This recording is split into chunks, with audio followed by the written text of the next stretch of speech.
Hey guys, நான் Shibin. So இன்னைக்கு இந்த வீலாகில் எதை பற்றி பார்க்க போகிறோம்னு பார்த்தீங்கன்னா வைஃபை ஹேக்கிங். இருங்க வைஃபை ஹேக்கிங்கில் அது வந்து ஒரு சின்ன மெத்தட் மட்டும்தான். அதை வந்து தயவு செய்து வெளியே போய் வேறு எந்த இடத்துலையும் அட்டாக் பண்ணுறாதீங்க. வெறும் உங்கள் வீட்டில் மட்டும் உங்கள் ஃபேமிலியோ உங்கள் ஃப்ரெண்ட்ஸோ உங்கள் சிப்ளிங்ஸோ வந்தால் அவங்கள மட்டும் அட்டாக் பண்ணுங்க, ஃபன் பண்ணுங்கள். ஆனால் வெளியே தயவு செய்து எங்கேயுமே ஃபன் பண்ணுறாதீங்க. ஏன்னா அது வந்து நம்ம கண்ட்ரியில் இல்லீகல். ஓகேவா? இது வந்து இந்த வீடியோ வந்து ஒன்லி ஃபார் எஜுகேஷனல் பர்பஸ், வேறு எதுக்குமே கிடையாது. ஒரு சின்ன டிஸ்க்ளைமர் பார்ப்போம். Use it only for testing purposes on your own devices. I don't take any responsibility for what you do with this program. Please check the legal regulations in your country before using it. Jamming, transmitter are illegal in most countries, and this device can fall into the same category. Creator's intention with this program is to draw attention to the issues. This attack shows how vulnerable the ASIO 2.11 Wi-Fi standard is, and that is has to be fixed and safe. புரியல, எனக்கும் சத்தியமாக புரியல. இந்த video கொஞ்சம் பெரிய லென்த்தாக இருக்கும், அதனால் வந்து நான் அது ஃபுல்லாக எக்ஸ்பிளைன் பண்ண முடியாது. நீங்கள் அதை படித்து புரிஞ்சுக்கோங்க.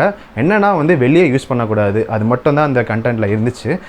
அதே மாதிரி பார்த்தீங்கன்னா வந்து இந்த வீடியோவில் என்னென்ன பார்க்க போகிறீங்கன்னு பார்த்தீங்கன்னா, அந்த ஹார்ட்வேரை எப்படி செட்டப் பண்ணுறது, அதுக்கப்புறமா அந்த வைஃபை டீஅத்தென்டிகேஷன் மெத்தட், அந்த அட்டாக்கோட அந்த ஃபர்மர் இருக்குது தெரியுமா, அந்த ஃபர்மரை எப்படி நம்ம அதுக்குள்ளே அப்லோட் பண்ணுறோம், அது அப்புறமா அதை எப்படி நம்ம கனெக்ட் பண்ணுறோம் நம்ம டிவைஸில், அப்புறமா அந்த அட்டாக்கை எப்படி இம்ப்ளிமெண்ட் பண்ணுறோன்னு சொல்லிட்டு நான் இந்த வீடியோவில் காட்டுறேன். ஸோ நம்ம வீடியோக்குள்ளே போகலாம். ஸோ வைஃபை டீஅத்தென்டிகேஷன் அட்டாக் அப்படின்னா என்ன? இப்போ வந்து கிளைண்ட் யாருன்னு பார்த்தீங்கன்னா வந்து மொபைல் டிவைஸ், லேப்டாப், இதெல்லாம் வந்து கிளைண்ட்னு சொல்லுவாங்க. அதே மாதிரி அட்டாக்கர் யாருன்னு பார்த்தீங்கன்னா வந்து அதுதான் வந்து நம்ம ஹேக்கர். அதுக்கப்புறமா ஏபி ஆக்சஸ் பாயிண்ட், அதுதான் வந்து நம்மளோட இன்டர்நெட் ப்ரொவைடர். எப்படின்னு பார்த்தீங்கன்னா வந்து ரவுட்டர், அதுக்கப்புறம் மாடம், இதெல்லாம் இருக்குல்ல, ஹாட்ஸ்பாட், பர்சனல் ஹாட்ஸ்பாட், இதெல்லாம் வந்து நம்மளோட ஆக்சஸ் பாயிண்ட் ப்ரொவைடர்னு சொல்லுவாங்க. ஸோ எப்போல்லாம் வந்து நம்ம மொபைல் டிவைஸ் வந்து வைஃபை கூட ஒரு ரவுட்டரோ இல்லை ஆக்சஸ் பாயிண்ட் கூட கனெக்ட் ஆகும்போது அது வந்து என்ன பண்ணணும், அத்தென்டிகேஷன் ரிக்வெஸ்ட்னு சொல்லிட்டு ஒன்று அனுப்போம். அப்போ அனுப்பும் போது அது ரெஸ்பான்ஸாக வந்து அதுக்கு என்ன அனுப்போம்னா வந்து என்னோட பாஸ்வேர்டை என்டர் பண்ணு அப்படின்னு சொல்லிட்டு அனுப்போம். ஸோ அனுப்பும் போது நம்ம கிளைண்ட் என்ன பண்ணுவாங்க, நம்ம என்ன பண்ணுவோம், பாஸ்வேர்டை என்டர் பண்ணுவோம். ஸோ என்டர் பண்ண உடனே இது என்ன பண்ணோன்னா வந்து அசோசியேஷன் ரிக்வெஸ்ட்னு சொல்லிட்டு அது வந்து ஆக்சஸ் பாயிண்ட்டுக்கு அனுப்பும் போது இந்த பாஸ்வேர்ட் கரெக்டாக தப்பா அது எல்லாமே வந்து நம்மளோட ரவுட்டர் டிசைட் பண்ணி முடித்த உடனே அதுக்கு ரிட்டர்னாக வந்து என்னோட ஒரு பாஸ்வேர்டு வந்து நீங்கள் என்டர் பண்ணது கரெக்ட் அப்படின்னு சொன்ன உடனே என்ன பண்ணோம்னா இன்டர்நெட் டேட்டா வந்து வர ஆரம்பிச்சிடும்.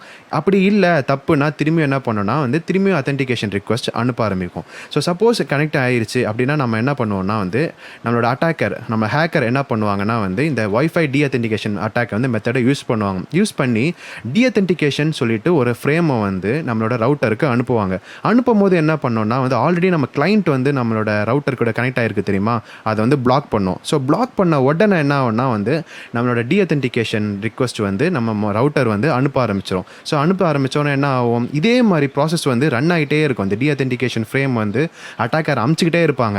ஸோ அமுச்சிக்கிட்டே இருக்கும் போது என்ன ஆகும்னா வந்து உங்களால் கிளைண்ட் வந்து இந்த ஆக்சஸ் பாயிண்ட் கூட கனெக்டே பண்ண முடியாது. அது வந்து அந்த ஃப்ரேம் அனுப்பிச்சிக்கிட்டே இருக்கிற வரைக்கும் வந்து நம்மளோட கிளைண்ட் வந்து ரவுட்டர் கூட கனெக்டே ஆகாது. ஸோ இதுதான் வந்து டீஅத்தென்டிகேஷன் அட்டாக்னு சொல்லுவாங்க. ஸோ அதே மாதிரி தான் இந்த டீஅத்தென்டிகேஷன் ஃப்ரேம் யூஸ் பண்ணி இந்த அட்டாக்கர் என்ன பண்ணுறாருனா வந்து இந்த கிளைண்ட்டையும் இந்த ஆக்சஸ் பாயிண்ட்டு கனெக்ட் பண்ண விடாமல் ஜாம் பண்ணிக்கிட்டே இருக்காரு. ஸோ இது வந்து ஒரு வைஃபை ஜாமர்னு சொல்லலாம். ஸோ இந்த மாதிரி இதை ஜாம் பண்ணுறதுக்கு எதுக்கு என்ன யூஸ் அப்படின்னு கேட்டிங்கன்னா வந்து இந்த அட்டாக்கர் என்ன பண்ணுவார்னா வந்து ஒரு சப் டூல் இருக்குது, அது பேர் தான் வந்து ஈவில் ட்வின் அட்டாக் அப்படின்னு சொல்லுவார். அந்த அட்டாக் யூஸ் பண்ணி என்ன பண்ணுவாங்கன்னா இந்த ஆக்சஸ் பாயிண்ட் இருக்குல்ல அது டூப்ளிகேட் பண்ணுவார். ஃபார் எக்ஸாம்பிள் நான் வந்து என்னோட ஆக்சஸ் பாயிண்ட் வந்து டார்க் நெட்னு வச்சிருக்கேன். ஸோ அதே மாதிரி என்ன பண்ணுவார்னா வந்து இந்த அட்டாக்கர் வந்து இதே நேமில் இந்த டார்க் நெட்னு சொல்லிட்டு அதே நேமில் ஒரு ஆக்சஸ் பாயிண்ட்டை வந்து டூப்ளிகேட் பண்ணுவாங்க. ஸோ டூப்ளிகேட் பண்ணும்போது வைஃபை இந்த வைஃபை கிளைண்ட் என்ன பண்ணுவார், ஸோ வைஃபை வந்து ஸோ ஏதோ ப்ராப்ளம் இருக்குது போலன்னு சொல்லிட்டு வைஃபை ஆஃப் பண்ணிட்டு ஆன் பண்ணுவார். ஸோ ஆன் பண்ணும்போது என்ன ஆகும்னா ரெண்டாக காட்டும். ஒன்று வந்து original access point dark net, இன்னொன்று வந்து அட்டாக்கர் டெவலப் பண்ண ஒரு ஃபேக் ஆக்சஸ் பாயிண்ட்னு சொல்லலாம், அதுவும் வந்து டார்க் நெட்னு இருக்கும். ஸோ ரெண்டு இருக்கும். ஸோ கிளைண்ட் என்ன பண்ணுவார், திரும்பி ஃபஸ்ட்டில் இருக்க ஒரிஜினலை தான் கனெக்ட் பண்ண ட்ரை பண்ணுவார். கனெக்ட் ஆகாது, ஏன்னா கீழே டீஅத்தென்டிகேஷன் ஃப்ரேம் ரன் ஆகிட்டு இருக்கு. இப்போ வந்து என்ன பண்ணுவார்னா வந்து ஓகே அது எரர் போல அப்படின்னு சொல்லிட்டு செகண்ட் கனெக்ட் பண்ண ட்ரை பண்ணுவார். அப்போ என்ன ஆகும்னா பாஸ்வேர்ட்லாம் எதுவுமே கேட்காம கனெக்ட் ஆகிடும். அப்போ கனெக்ட் ஆகிட்டு ஓகே கனெக்ட் ஆகிடுச்சுன்னு சொல்லிட்டு என்ன பண்ணுவார்னா வந்து இங்கே கூகுளோ இல்லை க்ரோமோ ஏதாச்சும் ஓப்பன் பண்ணும்போது என்ன ஆகும்னா வந்து அதில் வந்து யூசர் நேம் பாஸ்வேர்டுன்னு சொல்லிட்டு ரவுட்டரோடது கேட்கும். ஸோ ரவுட்டரோடு கேட்குது, ஓகே ஏதோ எரர் போல அப்படின்னு சொல்லிட்டு என்ன பண்ணுவார்னா கிளைண்ட் வந்து யூசர் நேம் பாஸ்வேர்டு ரெண்டுத்தையும் என்டர் பண்ணுவார். இப்போ தான் வந்து ஃபன்னே என்னன்னா வந்து இந்த யூசர் நேம் பாஸ்வேர்டு இருக்குல்ல அதுக்கு அட்டாக்கருக்கு எஸ்டாப்ளிஷ் ஆகிடும். ஏன்னா அது வந்து அவர் டெவலப் பண்ண யூசர் நேம் பாஸ்வேர்ட் பேஜ் தானே. ஸோ அதனால வந்து அவருக்கு போயிடும். இப்போ என்ன பண்ணுவார்னா வந்து இந்த டீஅத்தென்டிகேஷன் ஃப்ரேமை வந்து ஆஃப் பண்ணிவிடுவாங்க. ஆஃப் பண்ண உடனே என்ன ஆகும்னா கிளைண்ட் நார்மலாக வந்து அவங்களோட ஒரிஜினல் பேஜுக்கு கனெக்ட் ஆகிடும். அட்டாக்கர் என்ன பண்ணுவார்னா அவரும் வந்து யூசர் நேம் பாஸ்வேர்டு தான் தெரிஞ்சு போச்சு இல்லை, அது மாதிரி இப்போ ரீசெட் பண்ணிவிட்டு என்ன பண்ணுவார்னா அதே ஆக்சஸ் பாயிண்ட் கூட கனெக்ட் பண்ணிவிடுவார். கனெக்ட் பண்ணிவிட்டு இப்போ வந்து என்ன என்ன ஆச்சு, ரவுட்டர் கூட கனெக்ட் ஆகிடுச்சு. இப்போ என்ன பண்ணலான்னா லோக்கல் நெட்வொர்க்கே வந்து அவங்க காம்ப்ரமைஸ் பண்ணிவிடுவாங்க.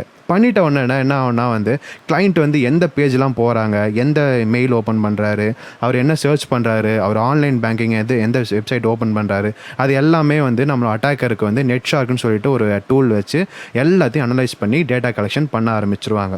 ஸோ அது பண்ணி அது முடித்த உடனே என்ன பண்ணுவார்னா வந்து ஆல்ரெடி உங்களோட லோக்கல் நெட்வொர்க் வந்து காம்ப்ரமைஸ் ஆயிடுச்சு. ஸோ டிஎன்எஸ் ஸ்பூஃபிங்னு சொல்லிட்டு இன்னொரு அட்டாக் யூஸ் பண்ணி என்ன பண்ணுவார்னா வந்து இப்போ சப்போஸ் நீங்கள் வந்து ஒரு ஃபேஸ்புக் பேஜ் யூஸ் பண்ணுறீங்கன்னு வச்சுக்கோங்க, அது அஃபிஷியலாக வந்து நீங்கள் கூகுள் குரோம்லேயே அதை ஓப்பன் பண்ணும்போது ஓப்பன் ஆகுது. அதை வந்து என்ன பண்ணுவார், அதையும் டூப்ளிகேட் பண்ணிவிடுவார். ஸோ அதையும் டூப்ளிகேட் பண்ணிவிட்டு நீங்கள் வந்து எப்போல்லாம் வந்து ஃபேஸ்புக் ஓப்பன் பண்ணுறீங்களோ அப்போ வந்து என்ன ஆகும்னா வந்து அந்த ஃபேக் பேஜ் தான் ஓப்பன் ஆகும். ஸோ நீங்கள் என்ன பண்ணுவீங்க, சரி ஃபேஸ்புக் யூசர் நேம் பாஸ்வேர்டே லாகின் பண்ணுறீங்க. லாகின் பண்ண உடனே என்ன ஆகும்னு பார்த்தீங்கன்னா வந்து அந்த யூசர் நேம் பாஸ்வேர்டும் நம்ம அட்டாக்கருக்கு போயிடும். அவர் என்ன பண்ணுவார், உங்கள் ஃபேஸ்புக்கை அட்டாக் பண்ணிவிடுவாங்க. ஸோ ஃபேஸ்புக் ஓப்பன் பண்ணி தேவையில்லாமல் போஸ்ட் பண்ணுறது, அது மாதிரி உங்களோட ஃபேஸ்புக்கையும் காம்ப்ரமைஸ் பண்ணிவிடுவாங்க. ஸோ ஃப்ரெண்ட்ஸ் புரிஞ்சிருக்கோன்னு நினைக்கிறேன். இதுதான் வந்து வைஃபை டீஅத்தென்டிகேஷன். ஸோ இது வந்து ஒரு சின்ன எக்ஸ்ப்ளனேஷன் தான் கொடுத்துருக்கேன். இதை வந்து நம்ம இதுக்குள்ளே போகணுன்னு பார்த்தீங்கன்னா வந்து இது ஒரு பெரிய டாபிக். ஸோ இப்போ நம்ம என்ன இந்த வீடியோவில் என்ன பண்ண போகிறோமோ அதோட அவுட்லைன் மட்டும் தான் உங்களுக்கு நான் அதை பற்றி எக்ஸ்பிளைன் பண்ணியிருக்கேன். ஸோ வந்து அதே மாதிரி தயவுசெய்து வந்து வெளியே எங்கேயுமே ட்ரை பண்ணாதீங்க. அதுவும் அப்புறமா வந்து நெக்ஸ்ட்டு எங்கேயாவது வெளியே போனீங்கன்னா ஃப்ரீ வைஃபை கிடைக்குதுன்னு சொல்லிட்டு தயவுசெய்து எந்த ஒரு ஆக்சஸ் பாயிண்ட் கூட கனெக்ட் பண்ணாதீங்க. அது வந்து சிலது ஒரிஜினலாக இருக்கலாம், சிலது வந்து ஃபேக்காக இருக்கலாம். ஸோ அது வந்து கனெக்ட் பண்ணாதீங்க. ஸோ நண்பர்களே, என்னோடய சேனலை சப்ஸ்கிரைப் பண்ணாதவங்களாம் ப்ளீஸ் சப்ஸ்கிரைப் பண்ணுங்கள். அதே மாதிரி வந்து உங்களோட சப்போர்ட் எனக்கு வந்து ரொம்ப முக்கியம். ஸோ நீங்கள் சப்போர்ட் பண்ணால் தான் வந்து நான் வந்து இந்த மாதிரி நிறைய இன்ட்ரெஸ்டிங்கான கண்டென்ட்ஸ்லாம் உங்களுக்கு கொடுக்க முடியும். ஸோ அதே மாதிரி சைடில் வந்து இந்த பெல் பட்டன் இருக்குல்ல, அது எல்லோரும் சொல்கிற மாதிரி அந்த பெல் பட்டனை மட்டும் லைட்டாக தட்டி விடுங்க. அது தட்டி விட்டால் தான் வந்து நான் வந்து எது போடுறனோ அதெல்லாம் வந்து உங்களுக்கு அப்டேட் கொடுக்கும். ஸோ வந்து நம்ம நெக்ஸ்ட் வீடியோவில் பார்க்கலாம். பார்ட் 2 வீடியோவில் பார்ப்போம். பாய்.